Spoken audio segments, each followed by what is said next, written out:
Welcome everybody to Forza Motorsport 6, and today we're dealing with the 2014 Aston Martin V12 Vantage S. Now compared to the normal V12 Vantage, this is a more sporty and track focused car, as you can see with the splitters and the black grille and the black roof and the black rear grille as well, which I think is accentuated with the colour of the car. I think it looks a lot better than it would in a silver or grey colour. But yeah, it's a far more track focused car. Though it still has a boot and it still has all the luxury you would expect from an Aston Martin. But the big difference is the engine between this and normal V12 Vantages, because it has 565 horsepower, 457 pounds-feet of torque from its 5.9 litre V12 engine. And I know it says 6 litre on there, but for whatever reason Aston Martin want to round it up, even though it's not higher than 5,950 cc. It's 5,935 cc. So for whatever reason Aston Martin like rounding it up like that, but it's technically a 5.9 litre. But nonetheless, there's still plenty of power and plenty of torque as well from a naturally aspirated car. And yeah, like I said, far more track focused, because it has, for instance, 33 pounds less in weight than the normal V12 Vantage. It also features a 3-stage adaptive damping for the suspension, carbon ceramic brakes, track mode.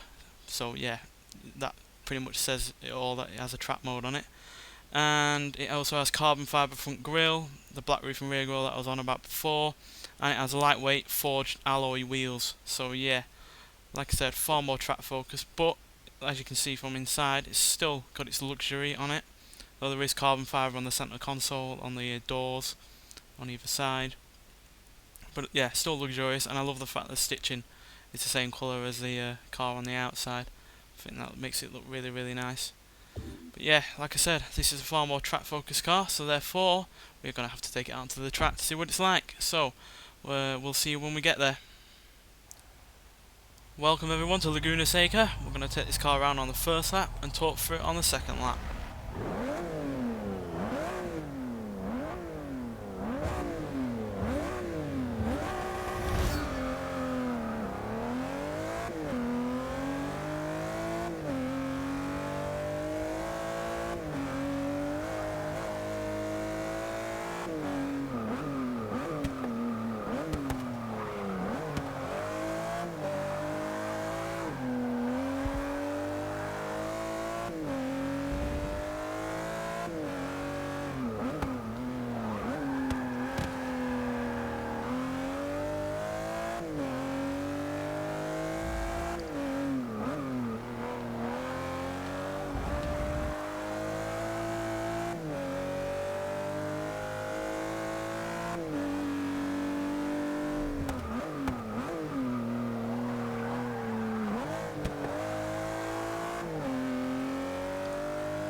So yeah, I absolutely adore this car. I think it's easily one of Aston Martin's best efforts, and there's plenty of reasons why I like it so much.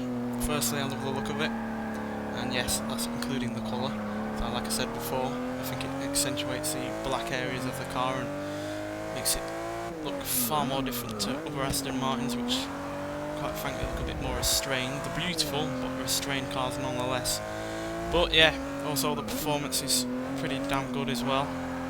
It does 0 to 60 in 4.082 seconds, 0 to 100 in 8.783 seconds, and going to a top speed of 208 mile an hour, which even now, 2 years later, is still pretty damn good.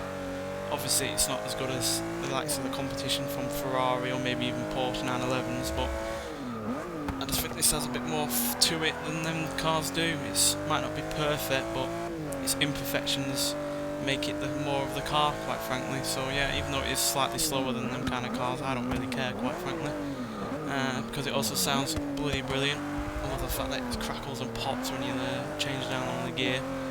And even though it does weigh a fair bit, even though it is lighter than the standard V12 Vantage at 3,671 pounds, it handles its weight really rather well. It's not rolling around or anything, and even though there is tendency for a bit of oversteer if you're a bit heavy on the throttle, it's still a good handling car nonetheless. And through sweeping corners like some on this track, it just flies around, sticks like glue to the track, and yeah, really rather fun to drive.